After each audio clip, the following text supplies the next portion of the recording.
नोएडा में युवराज की जान गई, उसके पीछे कहीं न कहीं एक बहुत बड़ी साजिश है और साजिश मैं इस बात से समझता हूँ कि जब किसी सिटी में, जब किसी नगर में एक मंत्री आता है, एक मुख्यमंत्री आता है, एक विधायक आता है, तो रातों-रात डिवाइडर पेंट हो जाते हैं, रातों-रात होर्डिंग्स लग जाती हैं और रातों-रात गमले सारी चीज़ें हो जाती हैं।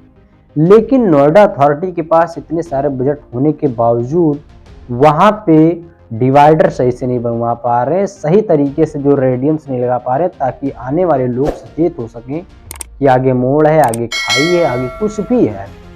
जो भी दुर्घटनाग्रस्त चीज़ें हैं, उनको क्यों नहीं डिनोट किया जाता है, क्यों नहीं नोटिस में लाया जाता है। और जबकि नोएडा अथॉरिटी उत्तर प्रदेश की सबसे बड़ी अथॉरिटी है, उसके पास सबसे ज़्यादा बजट रहता है, उसके बावजूद युवराज की गाड़ी को 3 दिनों तक नहीं निकाल पाई। ये कितनी बड़ी फेलियर है कहीं न कहीं नोएडा अथॉरिटी की और साथ में वहाँ के सिस्टम्स।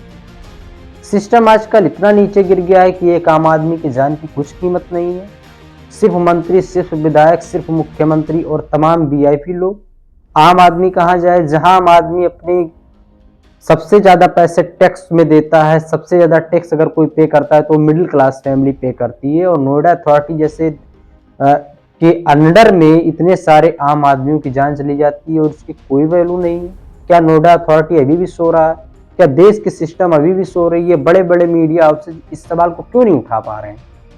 क्यों नहीं उठा रहे हैं कि नोएडा अथॉरिटी की कहीं न कहीं फेलियर है और उस परिवार के जो सदस्य हैं उनको मुआवजे के रूप में कुछ मदद देनी चाहिए? क्यों नहीं सवाल उठाया जा रहा है? सवाल उठाना जाना चाहिए।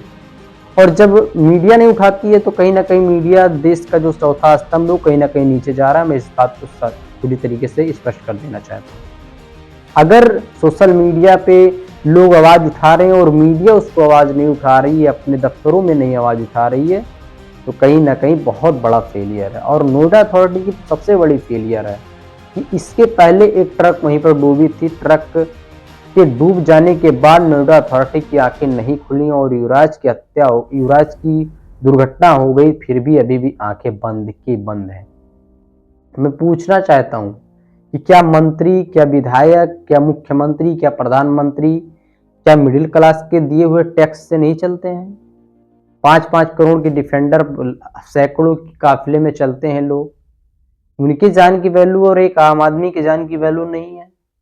नोएडा अथॉरिटी के पास इस सवाल का कोई जवाब नहीं है और मैं मांग करता हूं इस वीडियो के माध्यम से कि इस सवाल का जवाब आना चाहिए।